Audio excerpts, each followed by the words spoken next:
they're hard at work on Final Fantasy VII Rebirth, the ambitious follow-up to the critically acclaimed Final Fantasy VII Remake. Rebirth! Let's see what's in store for one of next year's most anticipated I think if I was games. going to do something like that, it would be like old JRPGs. Stuff that's cheap to get now, stuff that's been out for a while, stuff that's easy for people to just pick up and grab and go. That's what everyone's saying. Stuff that's very story-centered. The sky, I don't like it. Alright, that's Zack holding Ready to fire, sir. Welcome and that's to the Juno. New World Order. Fire! I want it so bad! Just close your eyes and listen. It looks so Tell good. me you can't hear that. Her rallying cry. Give it to me. Planet runs out of energy. It and everything on Can't it. a man just have a dies. nice thing? We can overcome our fate. Am I the same as these monsters? Am I even human? Okay, we're looking for Sephiroth. Think you can find him? Oh, Sephiroth! you see. So you heeded the call too, did you? What are you talking about? As you can Dude, the see, tiny your Bronco. brothers down there. Different are colored having a little chocobos! You can get-together. breed the chocobos! Why is he They're our on best one of chance of finding those? Sephiroth. Yeah. I ask because I suspect there's soldiers suffering from cellular degradation. Do not be deceived. You know the truth. Trust in me. Sephiroth! Oh, the Midgar Stormer! Come on! Midgar Golem? Dual Tex? They stole that idea from Chrono Trigger. But I'm so down. This game's a fucking dream. How can anybody not like this? Salty bitches. It's not enough like the original. This is a fucking love letter. I don't want to hear it.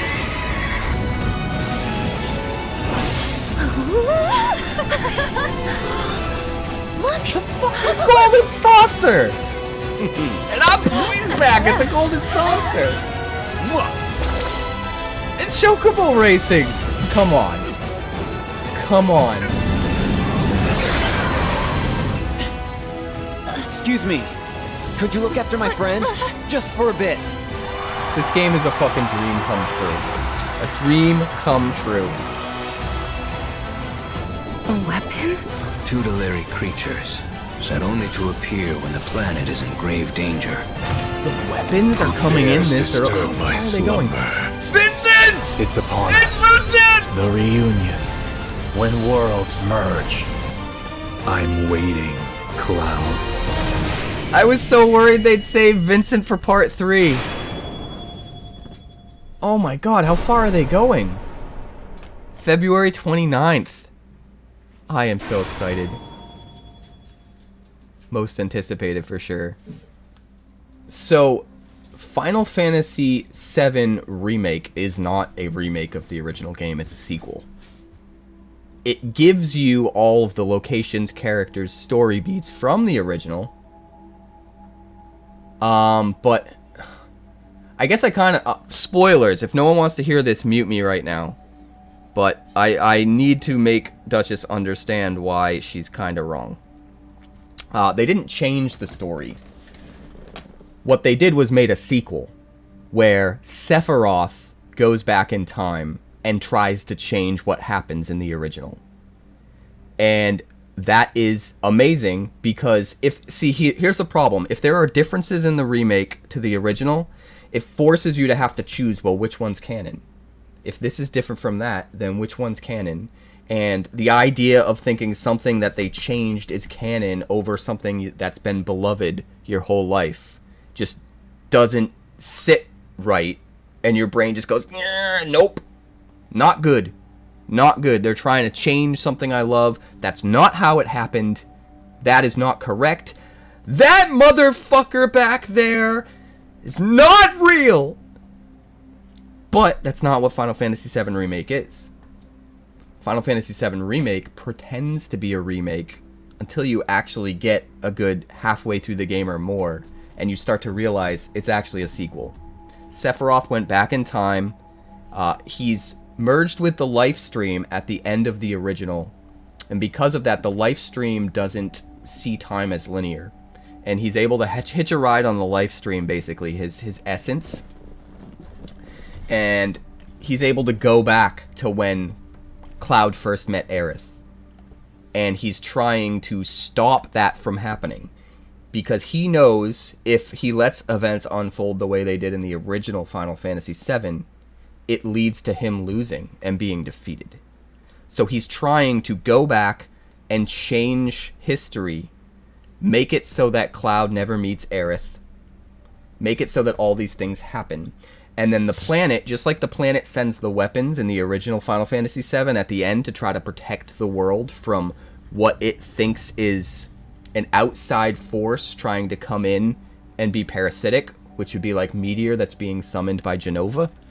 A similar thing happens in Remake, where the Whispers are manifested by the life stream, by the planet, to try to protect against Sephiroth trying to alter history and change the timeline. So the Whispers come in to try and make sure that things happen the way they happened in the original, and that destiny makes time get to where it's supposed to get in the original Final Fantasy VII timeline.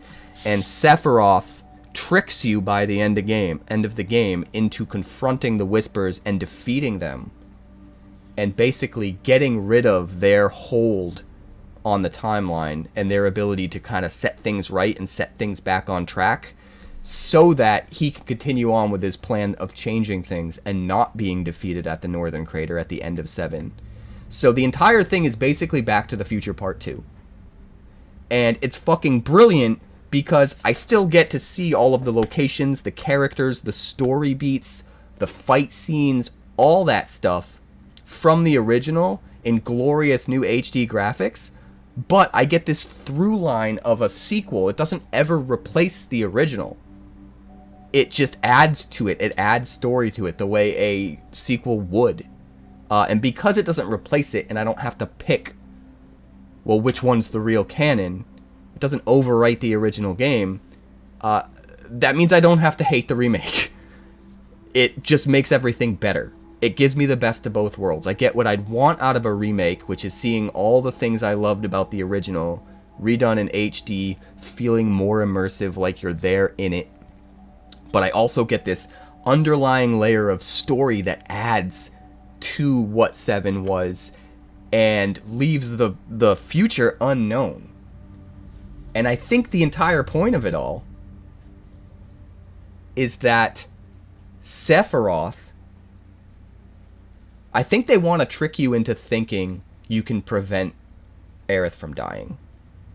But at the end of the day, I don't think you actually will be able to.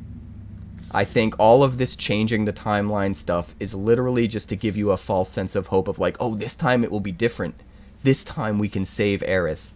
Just to like rip your heart out all over again when you realize you really can't. And I think by the end of the trilogy, they're going to realize that in order to defeat Sephiroth, they have to let history unfold the way it's supposed to.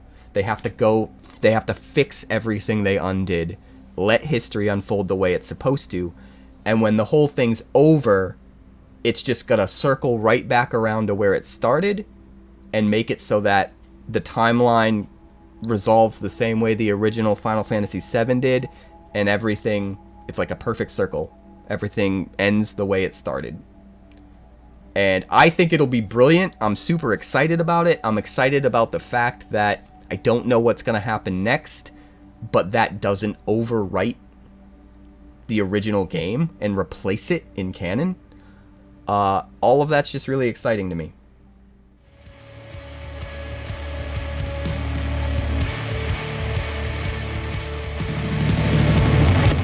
Thanks so much for checking out my channel. I'd like to give a huge shout out to all of my patrons over at Patreon.